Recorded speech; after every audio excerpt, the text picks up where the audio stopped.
Hello, you wonderful people. For today's video, I'm going to talk about the Japanese manga and anime series Detective Conan, sometimes referred to as Case Closed. Like always, this isn't a review, it's just me talking about a series that I really like that I recommend you check out for yourself. Detective Conan is an action mystery series about a high school detective named Shinichi who is turned into a child by a drug meant to kill him by members of an evil organization. Now going by the name Conan, he hides his identity from an organization that believes him to be dead. As a way of gathering information about the organization without drawing too much attention to himself, Conan begins living with his childhood friend as well as love interest Rin and her detective father Mori, believing that a detective agency being the best place to gather information. He even helps Mori, without him realizing it, solve most of the cases that come his way. Just who is this mysterious organization and what are their intentions, and will Shinichi ever get his normal body back?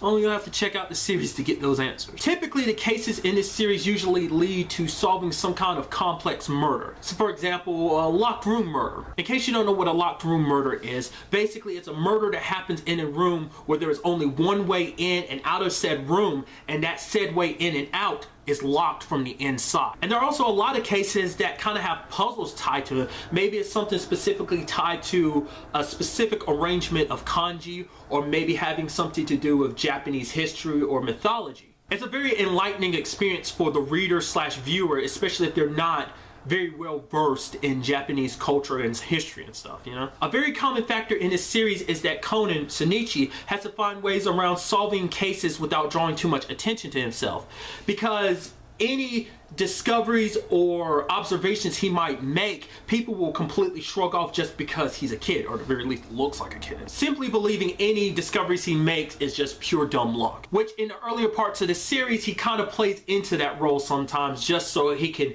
get people to notice things. Most of the time when Conan pieces everything together and solves a case, he has to use a special gadget he has to tranquilize someone, and then he uses his special bow tie and mimics their voice to solve the case. Most of the time the person he uses as his puppet is Mori, but sometimes when he's desperate enough, he uses other people as well. At the time of me recording this video, Detective Conan is still ongoing. The manga is currently at 88 volumes and the anime is currently at 803 episodes. And there are currently 19 Detective Conan movies. The 20th one comes out sometime in April. I've only seen the anime myself, but after a little research, I've discovered that the anime and the manga aren't too far apart storyline wise, at least when it comes to the main plot.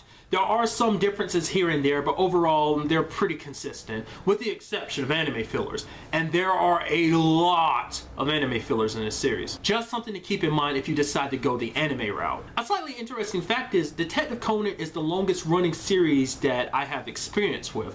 I mean, the manga in itself has been running for 22 years and the anime has been running for 20 years. That's insane. But that's about it for this video. Till the next time we meet, be happy, be safe, live life to the fullest, and enjoy it. Good day and goodbye.